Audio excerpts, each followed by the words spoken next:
on episode 326 of Nintendo Switchcraft. 3.0 for Smash is here. What makes a direct? The Castlevania Collection is unveiled. Those stories and more on this episode of Nintendo Switchcraft. Let's get started.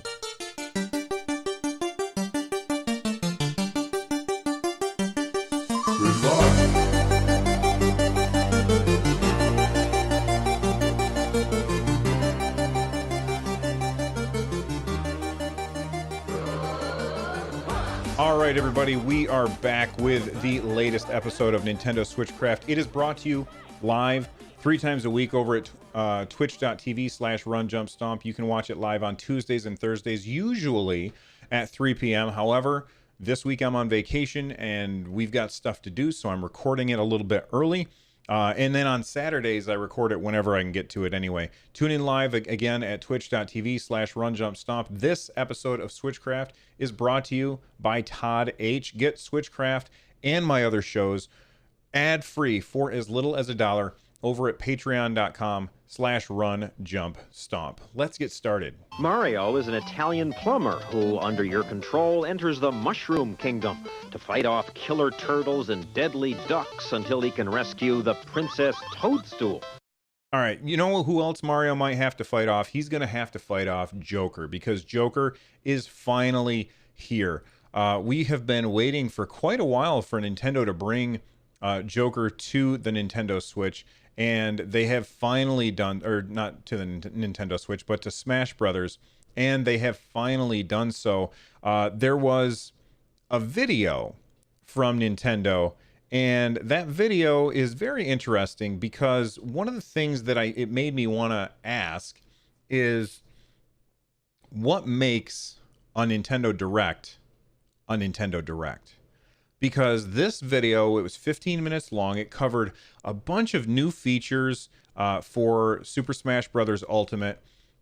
And if they had just said, if they had put the moniker Direct on it, if they had put that on it, then this would have been just like any other Smash Direct.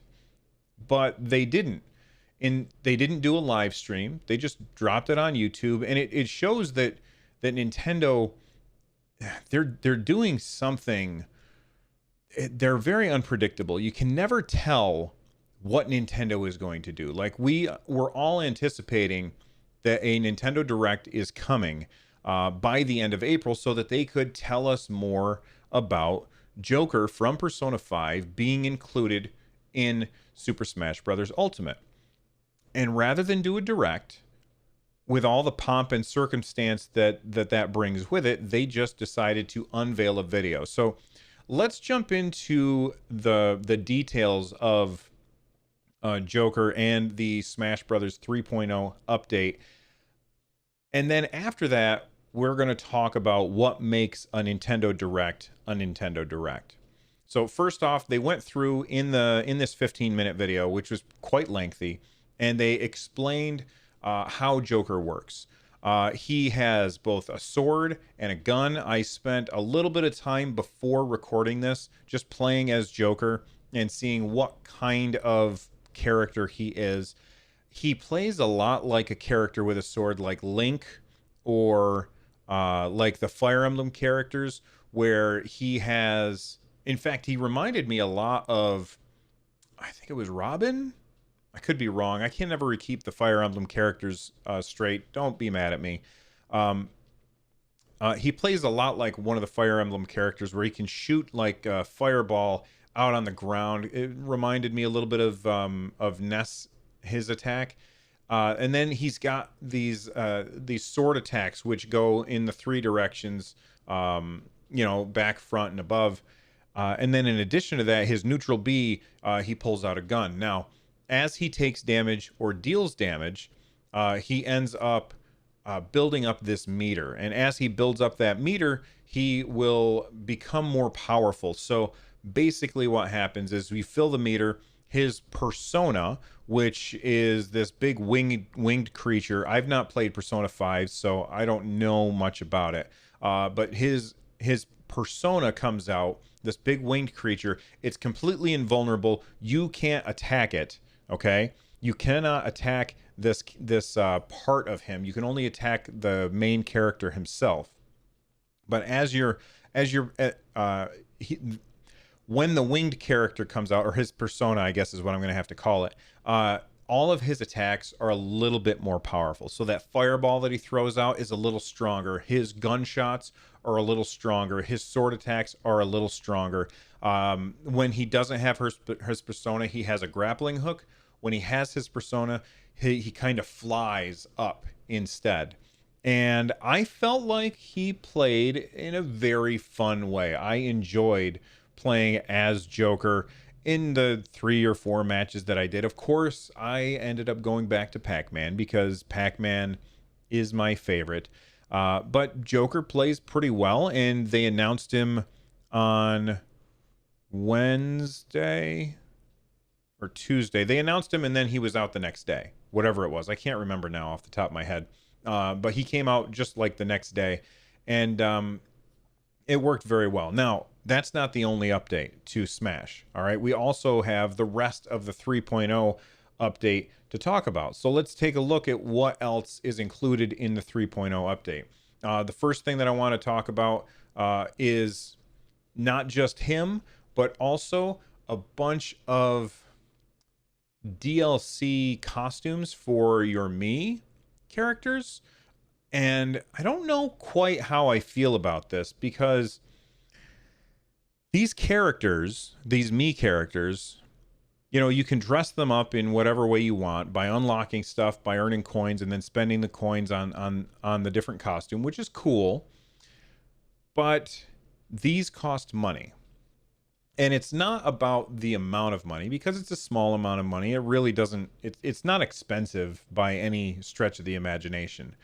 But the idea that I paid for the Fighter's Pass, and the Fighter's Pass gives me all of the new fighters, but part of me wants to say it should also include all of the DLC costumes, if that makes sense. Like, that's how I felt about it. So when they were talking about the DLC costumes that are being added to the game, there was a little what's the word I'm looking for?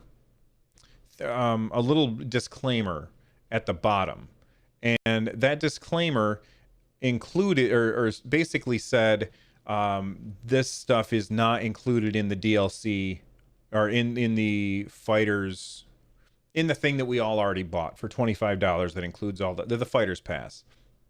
So it includes things like a Morgana hat from Persona 5, which I guess is some cat person, a protagonist costume from Persona 4, which I have not played myself, a Teddy hat, which looks like some kind of robot bear or something. Again, this is all Persona stuff, so this is outside of my wheelhouse. The protagonist from Persona 3 as well, as a sword fighter. And so all of these things are something that you have to pay for. Now, the ones that I'm more interested in are the Sonic the Hedgehog costumes, like, so you can dress up as Knuckles or as Tail, which is kind of cool. But, and again, it's just cosmetic. It has nothing to do with the gameplay, which I think is totally fine. But the idea that I paid for the Fighter's Pass and I don't get these costumes as part of that kind of bugs me.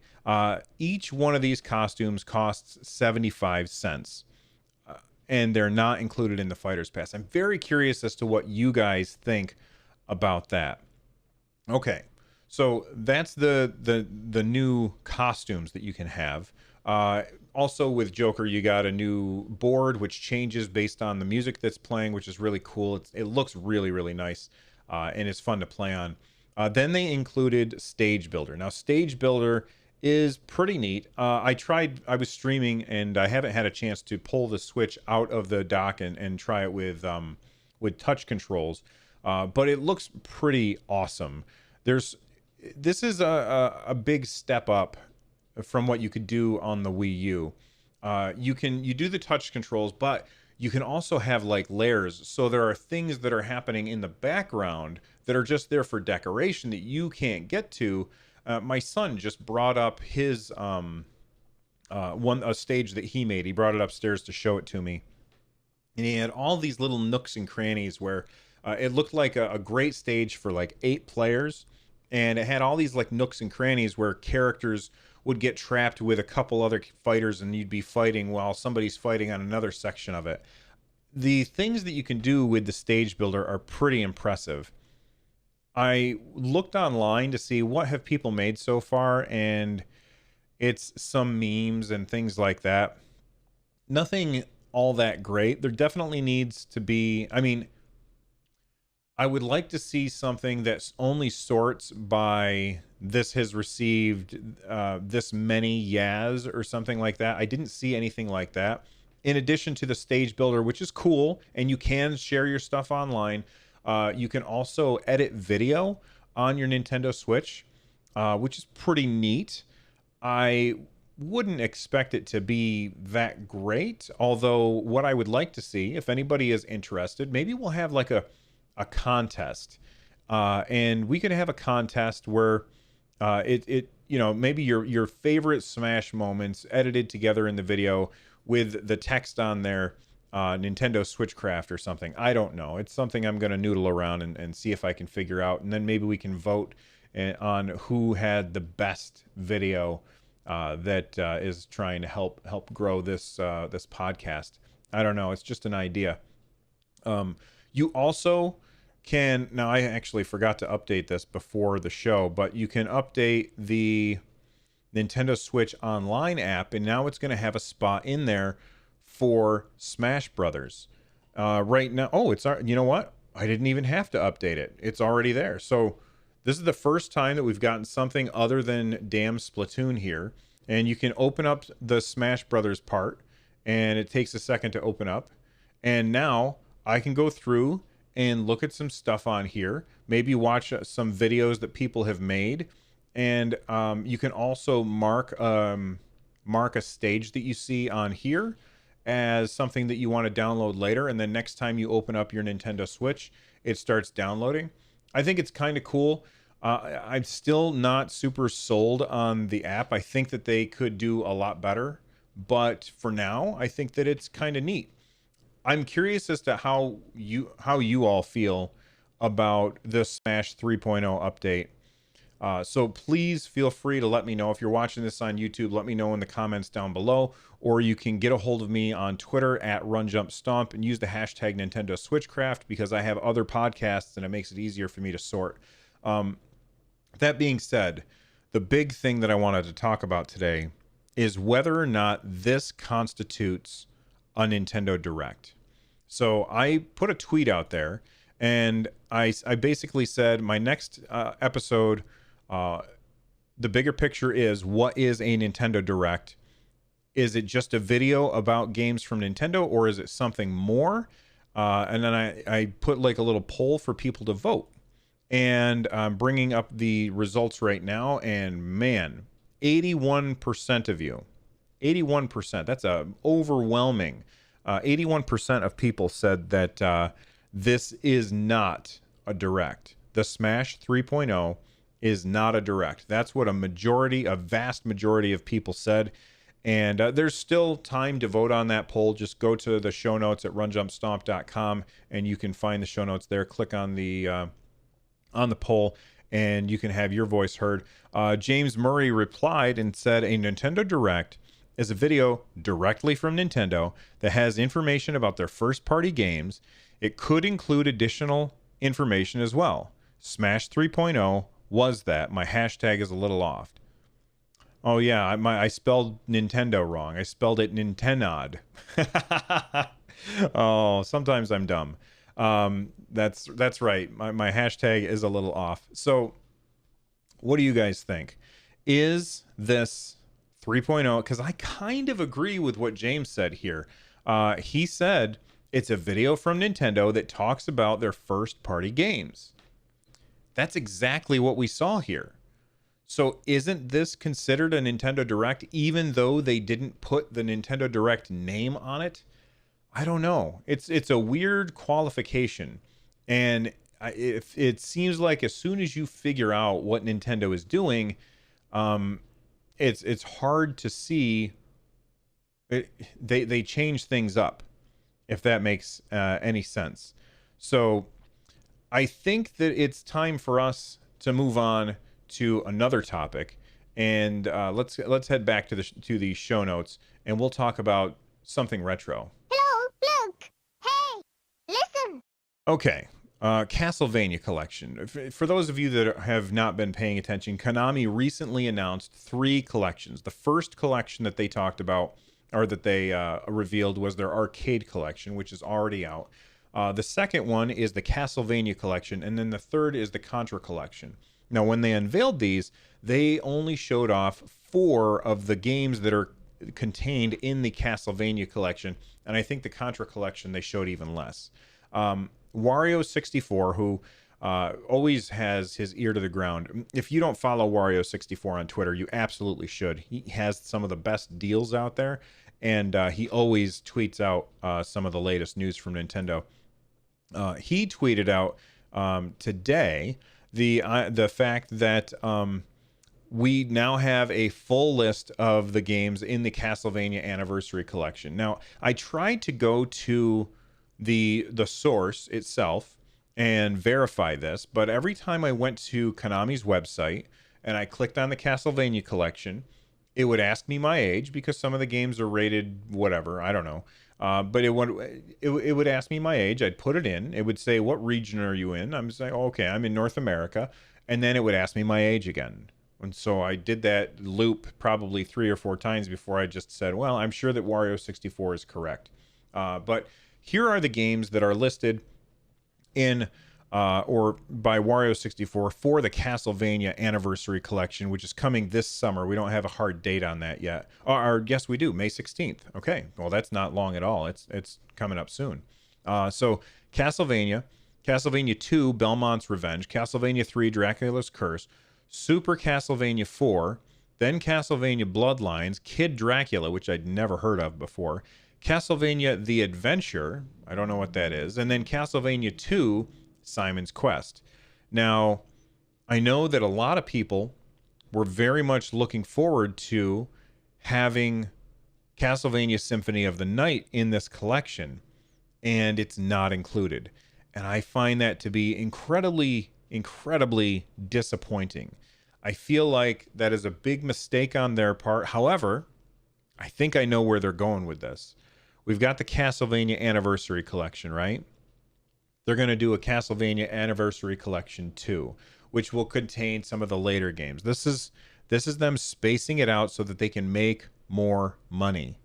And I think that at the end of the day, this is probably going to be a pass from me.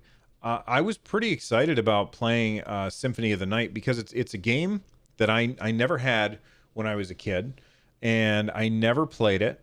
I think I played probably 5 or so minutes of it at a friend's house at one point, but I never bought that game, so I never played it. And I was looking forward to playing it because I've heard amazing things about it.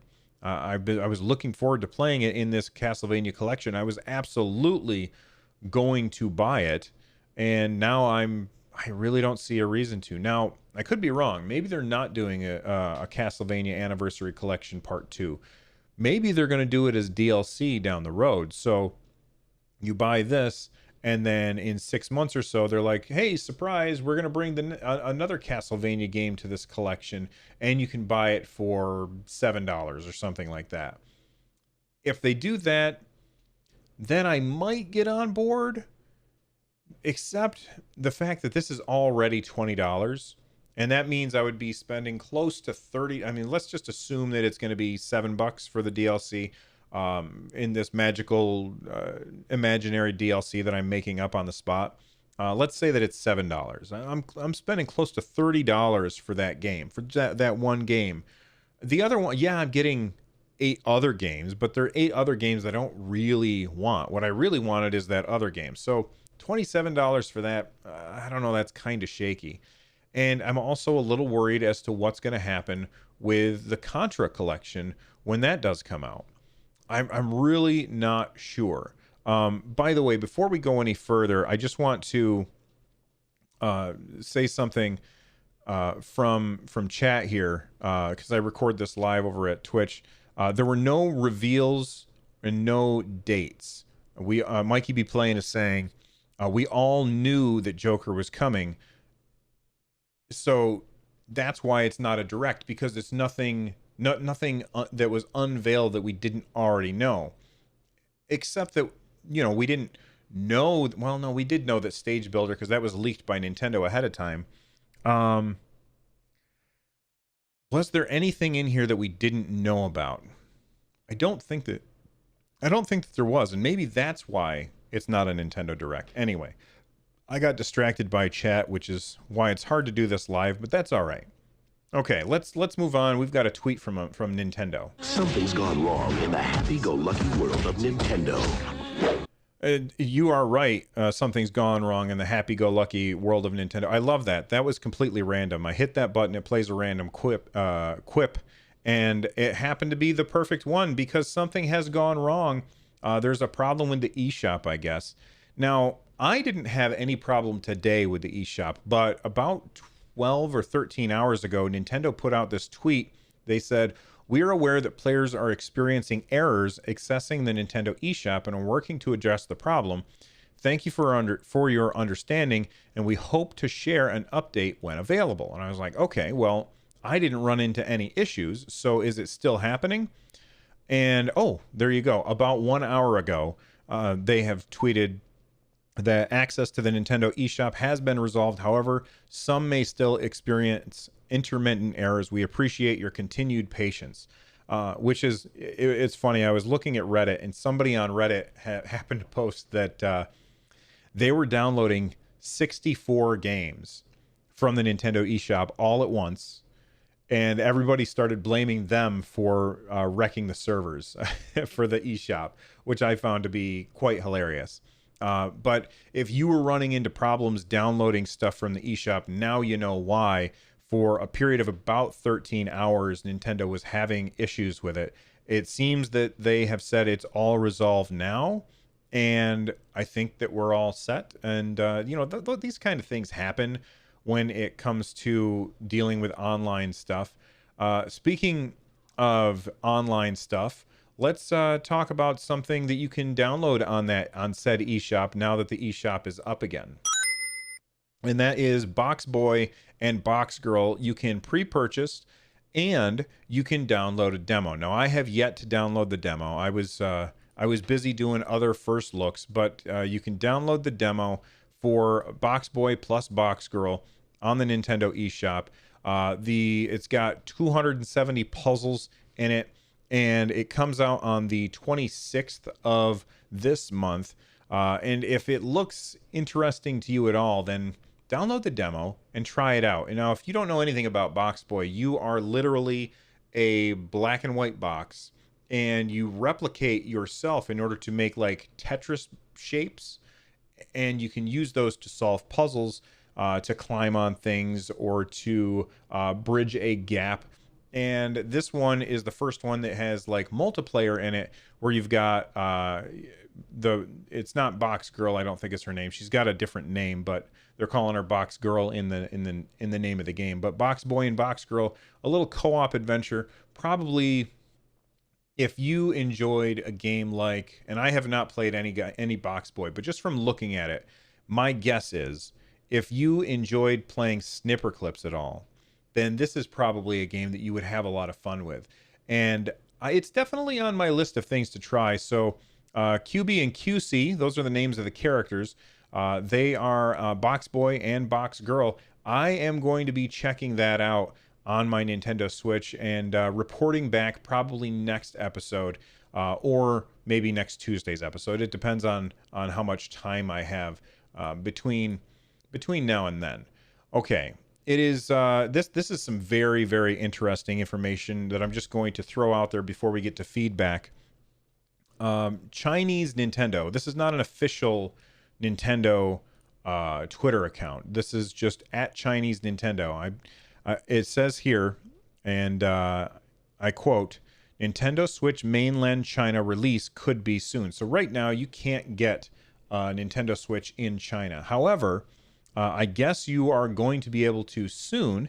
And the government approval documents state that Tencent will be distributing the Nintendo Switch in China. The console has been approved by the Department of Culture for the Guangdong province. And hopefully I didn't do a horrible job pronouncing that. And if I did, I don't speak Chinese, so please don't be mad at me. I think that at the end of the day, this is huge for Nintendo, but doesn't affect the customers at all. Nintendo is going to make a lot of money. So if this is true, I can see Nintendo's stock price like really going up, because that is a huge market of people that currently cannot buy the console other than by stealing it or importing it in such a way that is probably a pain. And it's probably, there's enough friction there that people are just going to say, it's not worth it. Well, now you'll be able to go to a store in China and buy a Nintendo Switch. And that means that Nintendo is going to make buckets and buckets of cash from this. If it's not true, then expect that Nintendo's stock to tumble as investors buy on the rumor and sell on the news. But I think that it's very interesting that a huge market like that is about to be opened up for Nintendo. All right, time for feedback. Which way to go? Good times. Lawworthy tweeted at me at Run Jump Stomp, hashtag Nintendo Switchcraft, and he spelled it right. Thank you. He said, "We know you aren't a fan of the Toys to Life trend." I don't know that that's true. I think it's cool. I just think that there's too much of the stuff, if that makes sense. I think that the Toys to Life trend was actually pretty neat. But how would you feel about a board game on the Switch that combined minimal physical elements? Any game that involves hiding cards / pieces isn't possible without multiple Switches. All right, this is a great question. And I'm a big fan of this question because I love board games. And I also like it when, like, I remember back in the day, they had board games that came with VHS tapes. So you would put it on the TV, you would play the board game, and at certain points you would hit play on the VCR to see what happened, which was kind of cool. The idea that you could buy a board game that is designed to be played in concert with the Nintendo Switch using amiibo, not necessarily like the amiibo that I have behind me or anything, but like little figures with little RFIDs in them. I think that would be really, really neat. In fact, I think that they tried to do something like that with Animal Crossing, but they only went halfway. And I think that they should have gone all the way. I think that's a good idea. You can have people sitting around with their little hidden cards that have RFID in them, and then when it was your turn to play something, you take out your card. Instead of setting it down in the middle of the board, you tap it to the controller in the middle of the board. A thing happens up on the screen. You can have things that happen in such a way that are completely outside of the realm of possibility when it comes to actual real life physical board games. So I think, Lawworthy, you have a fantastic idea here. And I think that, I don't know if it would sell well, though. It all depends on how good of a board game is it. If it's just a cheap throwaway, like poorly designed board game that includes some amiibo style NFC elements, then it's not going to do very well. But if it's a really good board game that also requires the Nintendo Switch, then I think that you've got a hit on your hands. Let's switch over to email now. All right, I got an email from Leon here. It says, "Hi, Bill. Love the shows. Been listening to you for several months now between Run Jump Stomp, Nintendo Switchcraft, and now Stadia Cast. I am a reclaimed gamer. I had a gaming system for the NES and PS2 Xbox for release. I guess I was on a hiatus when I went to college and entered the professional world, but I re-emerged with the Switch. It suits my lifestyle. I travel a lot and often need to give up a primary TV when at home, so it's flexible. I love it despite its graphic inferiority to the PS4 and Xbox One.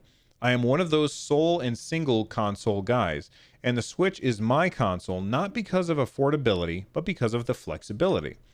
The reason I am writing is because of Mortal Kombat 11.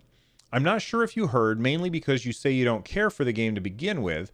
When I heard games like Mortal Kombat and Doom Eternal were coming to the Switch, I got excited for nostalgic reasons, and both games look amazing. I have Doom on the Switch, and I love being able to carry it around. Looking forward to the sequel and Mortal Kombat 11 until now. I was slightly discouraged when I realized that Mortal Kombat 11 had a premium version for Xbox, PS4, and PC.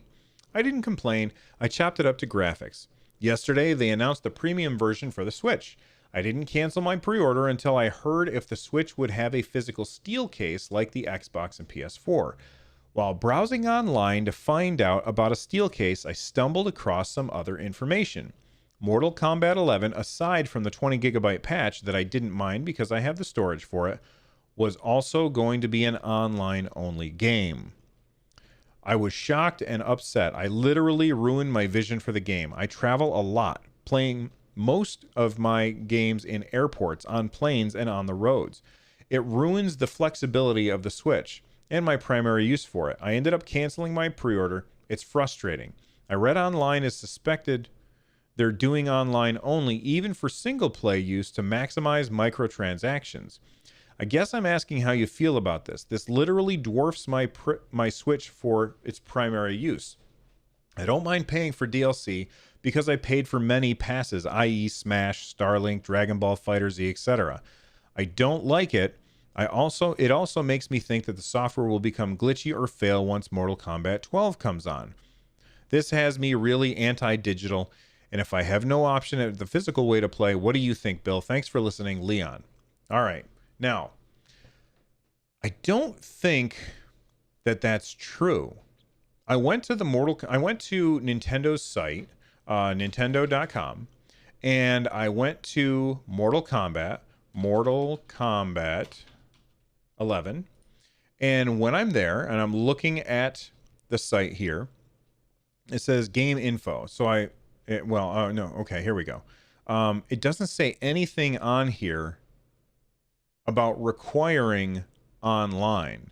It says that if you want to play it online, then the game supports it if you have Nintendo Switch Online, but I don't think that you have to have it. In fact, I'm looking at the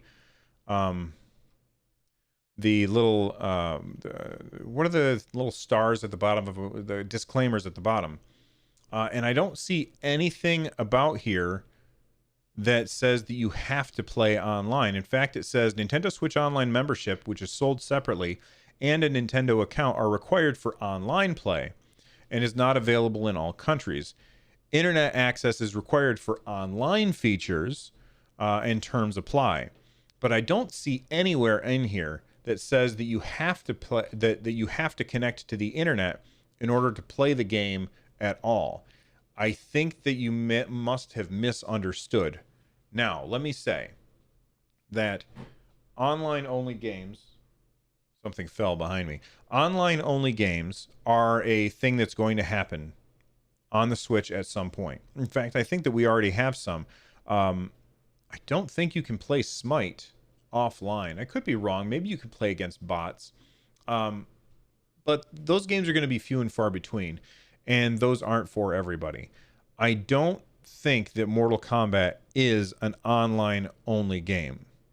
I think it is a game that allows you to play online, but you don't have to.